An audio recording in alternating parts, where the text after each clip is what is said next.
የዛሬ የውጭ ምንዛሬ ተመን ዝርዝር ዶላር፣ ፓውንድ እና ዩሮ በሁሉም ባንኮች ስንት ገቡ?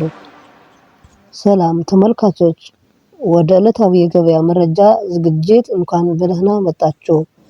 ዛሬ በጥቅምት ወር በኢትዮጵያ ውጭ ምንዛሬ ተመን በባንኮች ምን ይመስላል?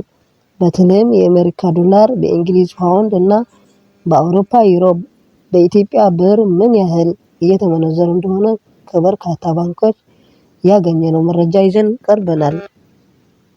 ቀናት በአገር ውስጥ ባንኮች የውጭ ምንዛሬ መግዣና ማሸጫ ዋጋ ላይ መጠነኛ መለዋወጥ መታየቱ ይታወቃል። የዛሬ ዋጋ ከተለያዩ ባንኮች ባገኘነው መረጃ መሰረት እንደሚከተሉ አቅርበናል። ቁጥር 1 የአሜሪካ ዶላር በኢትዮጵያ ብር በባንክ ሲታይ በንግድ ባንክ 146 ተገዝቶ 149 እየተሸጠ ነው። ዳሽን ባንክ 147 ተገዝቶ 149 የተገዛ ነው። በአዋሽ ባንክ ዛሬ አልተገኘም። በአብሲኒያ ባንክ በ148 ተገዝቶ 151 የተሸጠ ነው። በአማራ ባንክ ደግሞ 148 ተገዝቶ 151 እየተሸጠ ነው። በጓሃ ባንክ ደግሞ 147 ተገዝቶ በ151 እየተሸጠ ነው።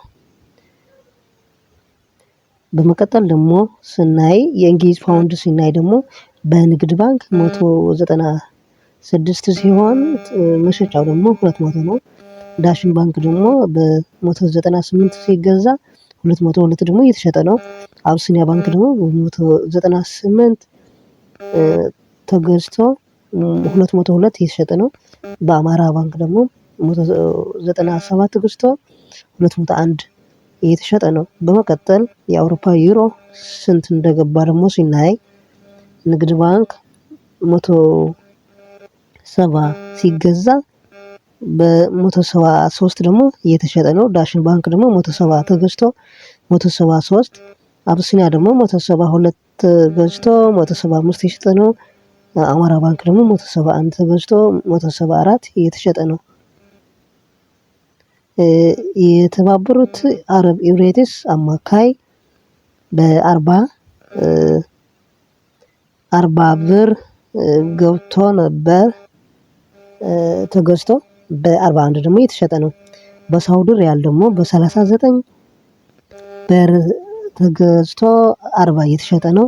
የካናዳ ዶላር ደግሞ በ105 ብር እየተገዛ ይገኛል ማለት ነው።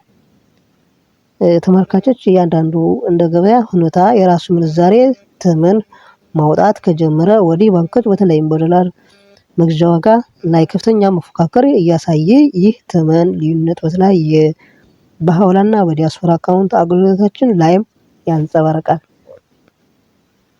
አስፈላጊ ማሳሰቢያ፣ እነዚህ ምንዛሬዎች ተመኖች በዛሬው ዕለት ይህ መረጃው ይፋው የተሰበሰቡ ናቸው። ምንዛሬው ተመን በየሰዓቱ ሲለዋወጥ ስለሚችል ትክክለኛው ይዘን እንቀርባለን።